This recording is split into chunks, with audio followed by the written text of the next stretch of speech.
But I think the most important thing here to understand is that, like we were talking a bit before about teasing, there are so many developmental advantages to a lot of the things that dads do. But I want to really make it clear that dads don't say to moms things like, I'd like to roughhouse with the children because it will increase the children's empathy. I'd like to roughhouse with the children because it will increase their social skills.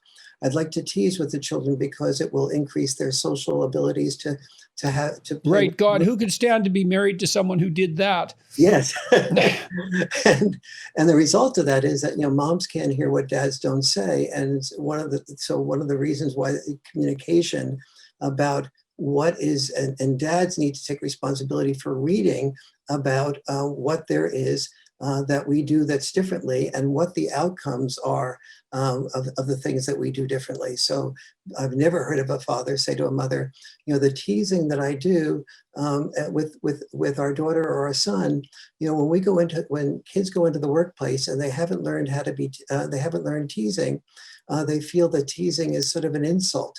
They're touchy. They're touchy. Very and they can't take a joke with a sense of humor. Exactly. We had very explicit discussions about such things in my household.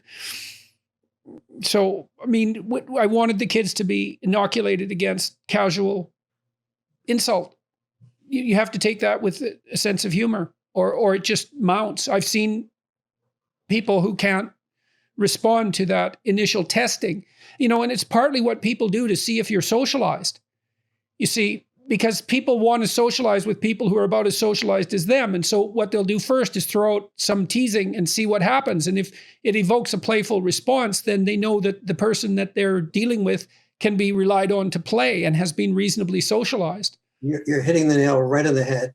The commerce of masculinity is the trading of wit-covered put-downs. And men learn as they grow up that, and I think probably the reason that happens is because men learn that if you can't handle criticism, you're not going to be successful. And if you're not going to be successful, you're also unpredictable, because it means that if something small and upsetting comes along, you're going to get big and upset. And that isn't what you want. You don't want someone who's going to get upset about something small. It's too dangerous in a crisis. Absolutely. And so from a male point of view, from most men's point of view, the feeling is if you can't be teased, you can't be trusted. Mm-hmm. Right, exactly. You can't be really respected. And here's the type of problems that creates in the workplace. So if you're a dad talking to the mom about teasing children, help her see how this evolves into the workplace. So in the workplace, a woman oftentimes may get teased, and she will interpret that teasing like, did you see you have a new dress on? Did you get that to flirt with the boss?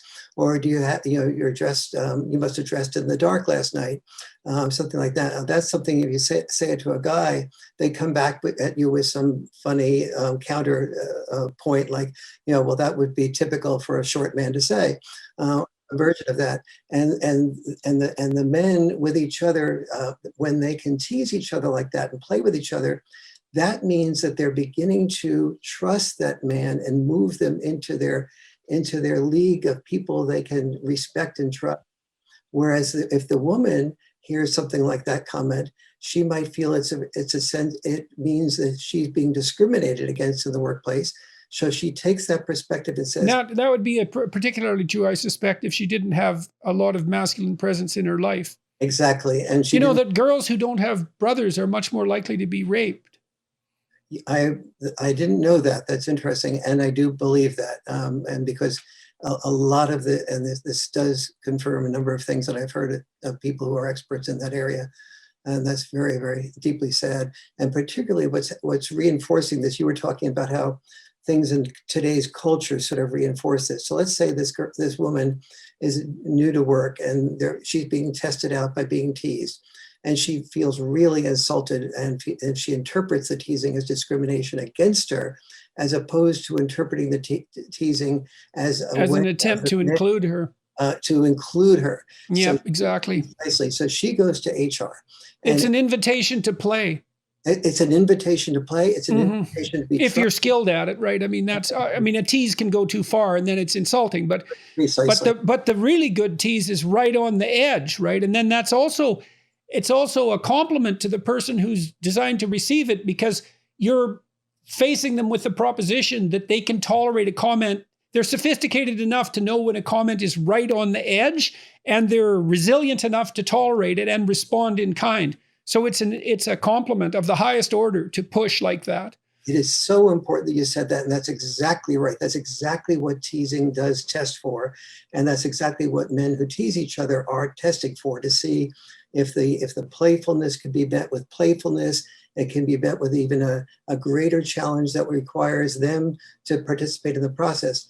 But institutionally today, we've taken... And you think part of that's crucial to IQ development?